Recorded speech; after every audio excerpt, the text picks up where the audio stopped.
Hey everyone, welcome back to my channel.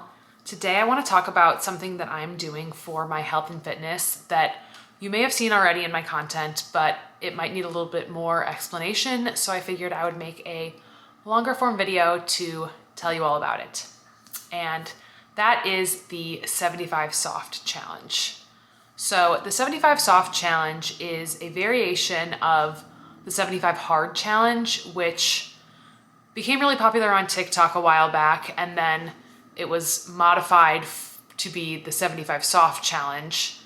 And the 75 Hard Challenge comes from, I believe, a podcast or a book, but it's more of a mental toughness challenge that has benefits for your health and fitness. And to me, the 75 Soft Challenge is more about making lifestyle habit changes that are going to be able to fit in your life long term.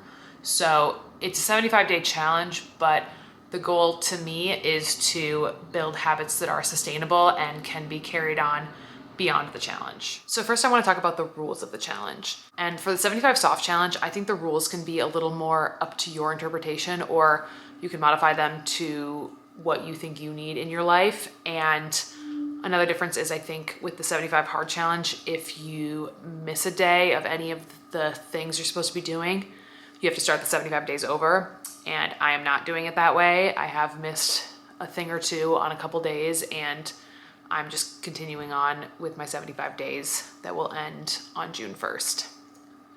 So the first rule is just eat well. And I like this rule because I think eating habits can differ by person, and what you need to have a healthy and balanced diet for your lifestyle might be different. So there's not a specific diet that needs to be followed.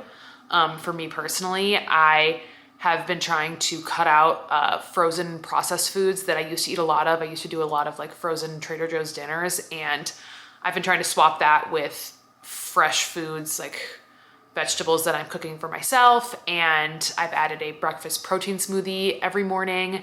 So I eat a lot of the same meals. I pretty much have a smoothie in the morning, a salad for lunch, like various snacks throughout the day, and then like a sheet pan veggie chicken dinner. So I haven't really improved the variation in my diet, but I think I've definitely improved on eating whole foods, eating foods that are healthy for me, and not eating so much processed foods. So that was my version of eat well. And the second rule is only drinking on social occasions.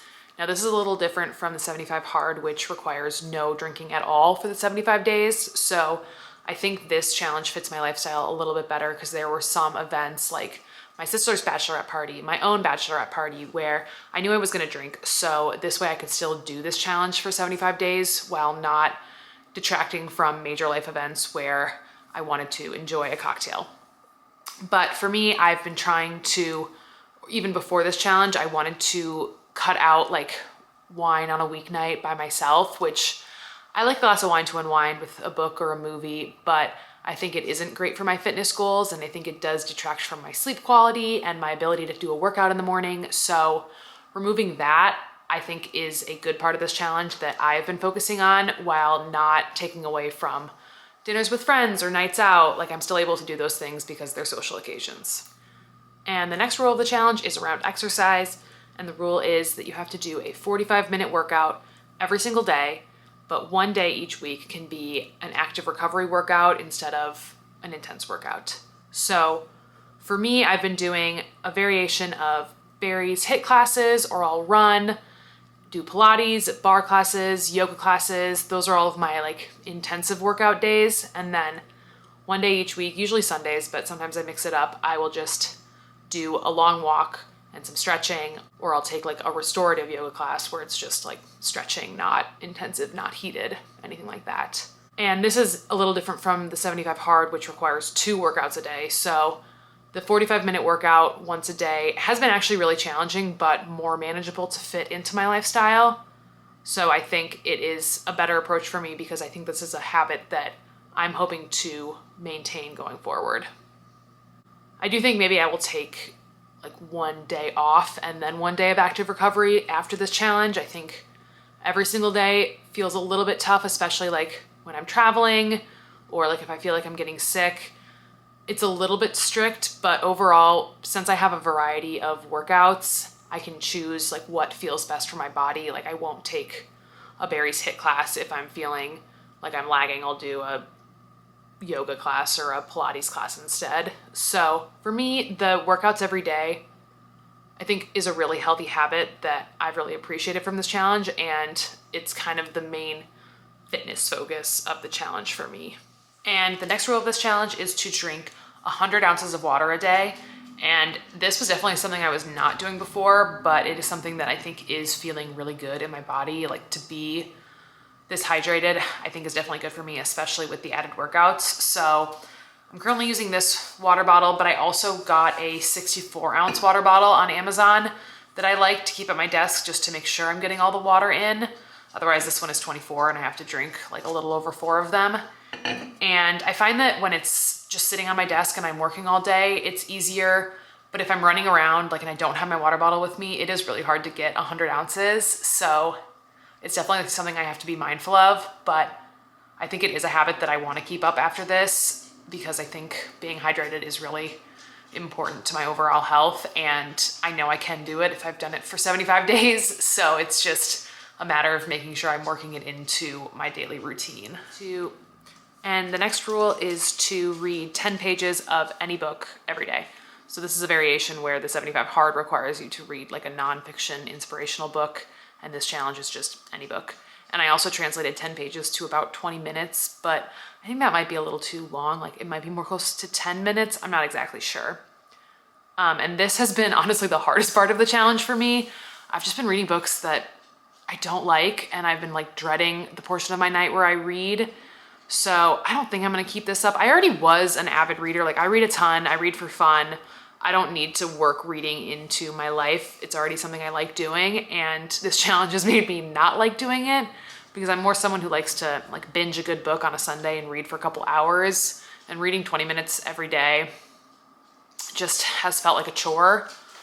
But the reason I wanted to keep this goal during my challenge is because I'm trying to work on my nighttime routine where I'm trying to like unwind at night without my phone. So I felt like reading would fit well into that, but I have been struggling. So that's still something I'm working on, and I think I would like to keep my like nighttime routine after this challenge, but I might do something more like a guided meditation or some other way to unwind without my phone that isn't necessarily reading every single day. And the last rule of this challenge is to take a progress picture every single day. And this is a rule of the challenge that I think people can take or leave depending on what their goal of the challenge is. If you're just trying to work on healthy lifestyle changes, maybe progress pictures don't serve you. But for me personally, I've been enjoying seeing my progress, and I think I'm able to see like the changes in my muscles, and that's making me feel stronger and happier. So I'm liking doing the progress pictures, but that's just for me. And those are all the rules of the challenge. I am on day 53, I believe. So I'll be done in just a few weeks, and it's definitely felt long. There have been things that are really hard about it, like the workouts, especially when I'm like traveling or off my routine, and the water goal. But honestly, the hardest part being the reading was kind of unexpected. So I'm definitely learning a lot about myself and the lifestyle changes that I want to make and the ones that I don't think are as useful in my life. So I've also been tracking my progress with an app called Habit Tracker, where you can see your stats, you can see your daily goals, and you can track your progress there. Let me know in the comments if you want a more in-depth review of this app and how I use it, but that's been really helpful just to remind me all the different things I have to do, especially with like the water goal where I have to note it every time I drink a water bottle, and it's just easier to keep it tracked that way. And then if I want to keep up with any of these goals after this challenge is over, I can keep using that app, or I can add more goals to it if I have other things I want to be working on. So overall, that's been good. And yeah, I think this challenge is definitely putting a focus on my health and wellness journey, which is something I really wanted to emphasize for these few months. And I'm really excited to start the summer feeling my healthiest. And if you want to give the 75 Soft a try, leave a note in the comments and we can follow along with this journey together.